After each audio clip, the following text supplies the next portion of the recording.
नमस्कार विद्यार्थी मित्रांनो, आपण अभ्यासत आहोत गणित भाग 1 प्रकरण 2 वास्तव संख्या. वर्ग करणीचे द्विपद रूप आपण अभ्यासणार आहोत. वर्ग करणी याचा अर्थ असा आहे की ज्या करणीची कोटी 2 असते त्याला वर्ग करणी असं म्हणतात. द्विपद रूप, द्वि म्हणजे 2, याच्यामध्ये 2 पद असतात आणि ही 2 जी संख्या आहेत या 2 संख्या, 2 पद किंवा 2 संख्या, या 2 संख्या अधिक किंवा वजाच्या चिन्हाने वेगळ्या झालेल्या असतात, तर त्याला द्विपद रूप असं आपण म्हणतो. वर्गमुळात 5 अधिक वर्गमुळात 3, वर्गमुळात 3 अधिक वर्गमुळात 2, 3/4 अधिक वर्गमुळात 5. म्हणजे या द्विपद रूपामध्ये एक संख्या परिमेय असेल, दुसरी संख्या अपरिमेय असू शकते, दोन्ही संख्या अपरिमेय असू शकतात. तर असे पण 2 संख्यांच्या मध्ये चिन्ह कोणतं पाहिजे, अधिकचं किंवा वजाचं चिन्ह पाहिजे, तर त्याला वर्ग करणीची द्विपद रूपे असं म्हणतात. आता वर्ग करणीच्या द्विपद रूपामध्ये जर दोन्ही संख्यांमधील द्विपद जोडी जी आहे त्याच्यामधल्या ज्या संख्या समान असतील आणि चिन्ह वेगळी असतील तर त्याला अनुबद्ध जोड्या असं म्हणतात. आता इथे कंसामध्ये बघा, वर्गमुळात 5, याही कंसामध्ये वर्गमुळात 5, इथे वर्गमुळात 3, इथेही वर्गमुळात 3. फक्त मध्ये चिन्ह काय आहे, या कंसामध्ये अधिक आहे, या कंसामध्ये वजा आहे. या द्विपद करणीच्या जोडीचा गुणाकार हा परिमेय संख्या आहे. अशा द्विपद करणीच्या जोड्यांना अनुबद्ध जोड्या असं म्हणतात. द्विपद करणी आणि तिची अनुबद्ध जोडी या दोन्ही संख्या परस्परांचे परिमेयीकरणाचे गुणक असतात. या दोन्ही संख्या ज्या आहेत त्या एकमेकांचे परिमेयीकरण गुणक आहेत. म्हणजे या दोघांचा गुणाकार केला तर तो आपल्याला परिमेय संख्या मिळतो. वर्गमुळात 5 अधिक वर्गमुळात 3 या द्विपद करणीची अनुबद्ध जोडी वर्गमुळात 5 वजा वर्गमुळात 3 किंवा वर्गमुळात 3 वजा वर्गमुळात 5 ही आहे. तसेच 7 अधिक वर्गमुळात 3 ची अनुबद्ध जोडी 7 वजा वर्गमुळात 3 किंवा वर्गमुळात 3 वजा 7 ही आहे. म्हणजे संख्या तुम्ही अल्टर करू शकता, फक्त चिन्ह मधलं इथे जर तुम्हाला धन चिन्ह दिलेलं असेल तर अनुबद्ध जोडीमध्ये ऋण असलं, चिन्ह ऋण असलं पाहिजे. ऋण दिलेलं असेल तर धन असलं पाहिजे. संख्यांचा क्रम तुम्ही उलट करू शकता. तर यावर आधारित सराव संच 2.4 आपण अभ्यासणार आहोत. त्यामध्ये छेदाचे परिमेयीकरण आहे आणि यांचा अनुबद्ध करणीचा गुणाकार आहे. त्यावर आधारित 2.4 आपण अभ्यासणार आहोत. 2.4 मधला पहिला प्रश्न आहे गुणाकार करा. त्यातला पहिला प्रश्न आहे वर्गमुळात 3 कंसात वर्गमुळात 7 वजा वर्गमुळात 3. म्हणजे आपण वर्गमुळात 3 कंसाच्या बाहेरील संख्येने कंसातल्या प्रत्येक संख्येला गुणायचा आहे. म्हणजे वर्गमुळात 3 गुणिले वर्गमुळात 7 आणि त्यानंतर वर्गमुळात 3 ने कोणाला गुणायचं आहे, वर्गमुळात 3 ला, वजा वर्गमुळात 3 गुणिले वर्गमुळात 3 बरोबर दोन्ही संख्या आपण एकाच चिन्हामध्ये घेऊ. 3 गुणिले 7 वजा 3 गुणिले 3 बरोबर 7×3=21 वजा 3 गुणिले 3 म्हणजे 3 चा वर्ग. इथे आतील संख्येचा घातांक आणि कोटी समान आहे म्हणजे 3 ही संख्या काय होईल, चिन्हाच्या बाहेर आहे. म्हणजे वर्गमुळात 21 वजा 3. आता लिहिताना आपण परिमेय संख्या पहिली लिहायची, नंतर अपरिमेय संख्या. म्हणजे वजा 3 पहिले लिहायचे अधिक वर्गमुळात 21 असं लिहिलं तरी उत्तर बरोबर आहे. पण लिहिताना जो सिक्वेन्स आहे तो परिमेय संख्या आधी, नंतर अपरिमेय संख्या, याप्रमाणे आपण उत्तर अशा प्रकारे लिहायचं आहे. त्यानंतर आता दुसरं उदाहरण आहे वर्गमुळात 5 वजा वर्गमुळात 7 गुणिले वर्गमुळात 2. आता ही संख्या वर्गमुळाच्या बाहेर आहे, त्या संख्येने आतील संख्येला गुणायचं आहे. मग आपण ही संख्या पहिली सुद्धा लिहू शकतो. वर्गमुळात 2 कंसात वर्गमुळात 5 वजा वर्गमुळात 7. मग पहिला वर्गमुळात 2 ने वर्गमुळात 5 ला गुणायचं आहे, गुणिले वर्गमुळात 5 वजा वर्गमुळात 2 गुणिले वर्गमुळात 7. तर दोन्ही संख्या आपण एकाच चिन्हामध्ये घेऊ. वर्गमुळात 2 गुणिले 5 वजा वर्गमुळात 2 गुणिले 7. 2 गुणिले 5 बेपंचे 10 वजा वर्गमुळात बेसाती 14. या दोघांनाही अजून आपण सोपं रूप देऊ शकत नाही, त्यामुळे उत्तर काय राहील? वर्गमुळात 10 वजा वर्गमुळात 14. आता यात मधलं तिसरं उदाहरण आहे 3 वर्गमुळात 2 वजा वर्गमुळात 3 पहिल्या कंसात, दुसऱ्या कंसात 4 वर्गमुळात 3 वजा वर्गमुळात 2. आता यामधल्या पहिल्या कंसाने दुसऱ्या कंसाला गुणायचं आहे, म्हणजेच पहिल्या संख्येने दुसऱ्या कंसाला गुणूया. आपण तसं लिहून घेऊ. 3 वर्गमुळात 2 कंसात 4 वर्गमुळात 3 वजा वर्गमुळात 2 वजा दुसरी संख्या आहे वर्गमुळात 3, त्याने सुद्धा याच कंसाला गुणायचे. 4 वर्गमुळात 3 वजा वर्गमुळात 2. आता पहिल्यांदा 3 वर्गमुळात 2 गुणिले 4 वर्गमुळात 3 वजा 3 वर्गमुळात 2 गुणिले वर्गमुळात 2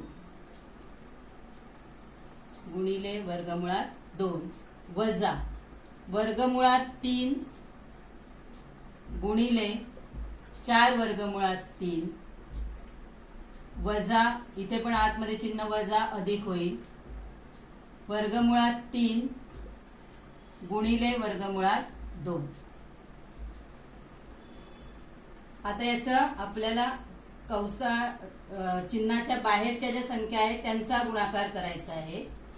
3 गुणिले 4 आणि वर्गमुळातल्या संख्या आहेत त्यांचा गुणाकार एकत्र करायचा. 2 गुणिले 3 वजा, इथे एकच संख्या आहे, इथे काही बाहेर संख्या नाहीये, मग वर्गमुळातली संख्या वर्गमुळात 2 गुणिले वर्गमुळात 2 वजा वर्गमुळात, इथे सुद्धा बाहेर संख्या 1 आहे म्हणजे 4 एके 4च येईल, वर्गमुळात 3 गुणिले 3 अधिक वर्गमुळात 3 गुणिले 2.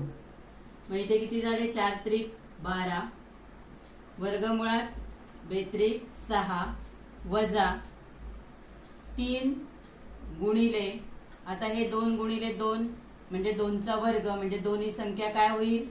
बाहेर येईल, तेच संख्या रिपीट झालेली आहे, वजा 4 गुणिले 3 गुणिले 3 म्हणजे 1 3 काय होईल? बाहेर येईल, अधिक वर्गमुळात 6. 12 करणीस्त 6 वजा 6 वजा 4 त्रिक 12 अधिक वर्गमुळात 6. मग आता कोणाची बेरीज होऊ शकते? तर वर्गमुळात 12 वर्गमुळात 6 आणि या 7 याला सहगुणक नाही, म्हणजे सहगुणक किती आहे? 1 आहे. मग 12 वर्गमुळात 6 अधिक 1 वर्गमुळात 6 वजा या दोघांची बेरीज होईल, व या दोघांची चिन्ह समान आहेत म्हणजे त्यांची 12 आणि 6 किती झाले? 18. मग इथे 12 आणि 1 किती होतील? 13. 13 वर्गमुळात 6 वजा 18. आता आपण परिमेय संख्या काय करायची? पहिली लिहायची, वजा 18 अधिक, या संख्येच्या बाहेर चिन्ह नाहीये म्हणजे अधिक आहे, 13 वर्गमुळात 6 असं आपलं उत्तर येईल. त्यानंतर प्रश्न दुसरा आहे. प्रश्न दुसरा, खालील संख्यांच्या छेदांचे परिमेयीकरण करा. छेदाचं काय करायचं आहे? परिमेयकरण करायचं आहे, म्हणजे हे अपरिमेय छेद आहे तो आपल्याला परिमेय करायचा आहे.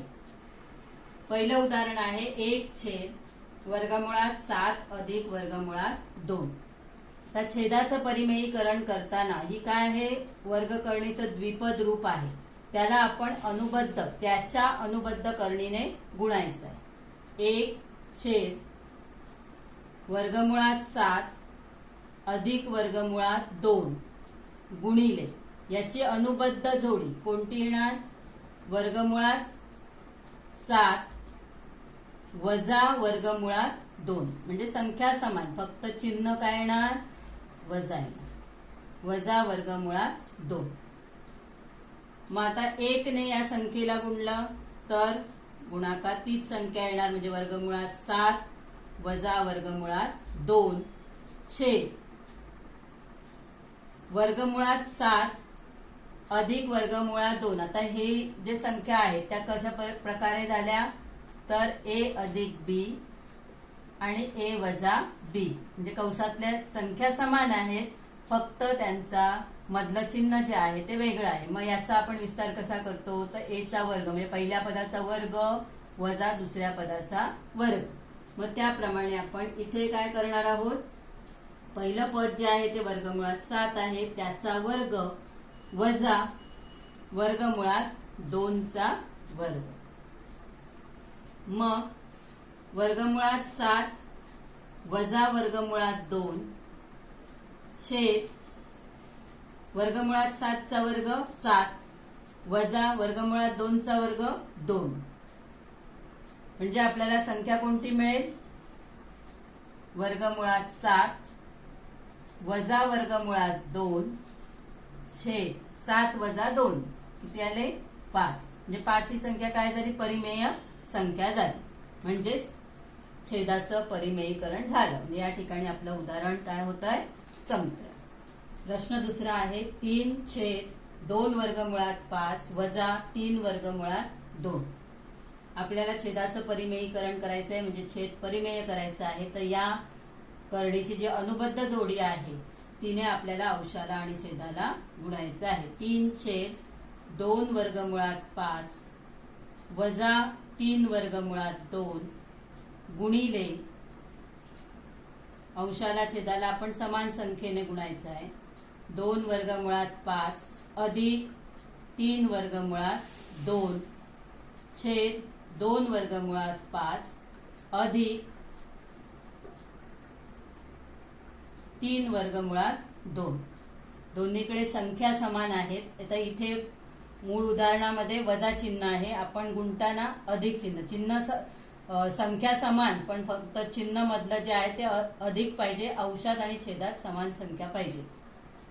आता याने अंशाचा गुणाकार करायचा आहे. 3 कंसात 2 वर्गमुळात 5 अधिक 3 वर्गमुळात 2 छेद 2 वर्गमुळात 5 कंसाचा वर्ग वजा 3 वर्गमुळात 2 कंसाचा वर्ग. आपण मगाशी पाहिलं तसं a वर्ग वजा b वर्ग. हे कोणाचे अवयव आहेत, तर एका कंसात दोन्ही कंसात समान संख्या असतात पण चिन्ह भिन्न असतं. तर अशा वेळी आपण त्याचा गुणाकार हा अशा प्रकारे करतो. बरोबर 3 कंसात 2 वर्गमुळात 5 अधिक 3 वर्गमुळात 2 छेद, आता इथे कंसाच्या आपल्या चिन्हाच्या बाहेरची जी संख्या आहे तिचा वर्ग 2 चा वर्ग येईल 4 गुणिले वर्गमुळात 5 चा वर्ग 5 25 लिहायचा नाही वजा 3 चा वर्ग 9, चिन्हाच्या बाहेर जी संख्या आहे त्याचा वर्ग नेहमीच्या वर्ग पद्धतीनेच करायचा आहे आणि कर्णी संख्यातली जी संख्या आहे तिचा वर्ग हा वर्गमुळात 2 चा वर्ग येणार 2, चिन्ह फक्त जाणार, आतली संख्या बाहेर येईल. बरोबर 3 कंसात 2 कर्णिस्थ 5 अधिक 3 कर्णिस्थ 2, कर्णिस्थ म्हणू शकता किंवा वर्गमुळात 2 म्हणू शकता. 4 पंचे 20 आणि 9 दुने 18 बरोबर 3 कंसात 2 वर्गमुळात 5 अधिक 3 वर्गमुळात 2 छेद 20तून 18 वजा केले 2. तर ही दोन्ही संख्या परिमेय आपल्याला मिळाली आहे, म्हणजे छेदाचं परिमेयीकरण झालेलं आहे. तिसरं उदाहरण आहे 4/7 अधिक 4 वर्गमुळात 3 बरोबर 4/7 अधिक 4 वर्गमुळात 3 जे आपलं उदाहरण आहे तसंच लिहायचं आहे. त्यानंतर आता याला गुणायचं आहे कितीने, तर याची जी अनुबद्ध जोडी आहे म्हणजे 7 वजा 4 वर्गमुळात 3. फक्त चिन्ह बदलायचे, संख्या बदलायच्या नाही. आणि जे औषध घेणार ते छेदात पण पाहिजे. 4 वर्गमुळात 3. मग आता अंशाचा गुणाकार 4 कंसात 7 वजा 4 वर्गमुळात 3 छेद पहिल्या पदाचा वर्ग म्हणजे पहिलं पद कोणतं आहे 7 आहे, 7चा वर्ग वजा दुसरं पद कोणतं आहे 4 वर्गमुळात 3 त्याचा वर्ग बरोबर 7 चोक 28 बरोबर 7 याने गुणायचं 7 चोक 28 वजा 4 चोक 16 कर्णिस्थ 3 छेद 7चा वर्ग 7 7 49 वजा 4चा वर्ग 16 कारण 4 ही संख्या काय चिन्हाच्या बाहेर त्याचा वर्ग ऍज इट इज करायचा 4चा वर्ग 16 आणि वर्गमुळात 3चा वर्ग 3 पण इथे 163 लिहायचं नाही मध्ये गुणिलेचं चिन्ह लिहायचं आहे बरोबर 28 वजा 16 वर्गमुळात 3 छेद 49 वजा 16 त्रिक किती 48 बरोबर 28 वजा 16 वर्गमुळात 3 छेद 49 वजा 48 किती येतं 1 म्हणजे 1 लिहायची जरुरी नसते म्हणून आपण 28 वजा 16 वर्गमुळात 3 एवढंच आपलं उत्तर येईल. चौथं उदाहरण आहे वर्गमुळात 5 वजा वर्गमुळात 3 छेद वर्गमुळात 5 अधिक वर्गमुळात 3. आपल्याला छेदाचं परिमेयीकरण करायचं आहे त्यामुळे अंश आहे तसंच ठेवायचं आहे. पहिलं जे उदाहरणात दिलेल्या संख्या आहेत त्याच लिहून घ्यायच्या आहेत अधिक वर्गमुळात 3 गुणिले आता इथे छेदातल्या ज्या संख्या आहेत त्याची अनुबद्ध करणी विचारात घ्यायची अंशाची नाही. मग इथे वर्गमुळात 5 वजा वर्गमुळात 3 कारण इथे अधिक चिन्ह आहे तर आपल्याला अनुबद्ध करणे घेताना वजा चिन्ह घ्यायचं. छेदात सुद्धा तीच संख्या वर्गमुळात 5 वजा वर्गमुळात 3.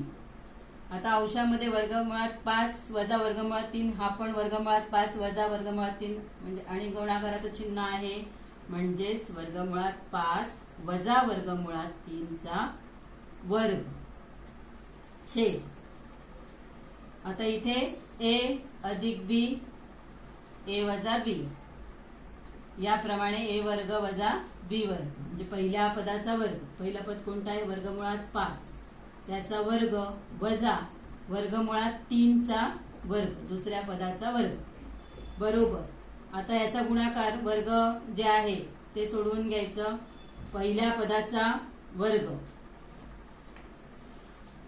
पहिला पद कोणता आहे वर्गमुळात 5 चा वर्ग वजा 2 गुणिले पहिलं पद गुणिले दुसरं पद अधिक दुसऱ्या पदाचा वर्ग छेद वर्गमुळात 5चा वर्ग 5 वर्गमुळात 3चा वर्ग 3 बरोबर वर्गमुळात 5चा वर्ग अंशामध्ये चला आता 5चा वर्ग 5 वर्गमुळात 5चा वर्ग 5 वजा 2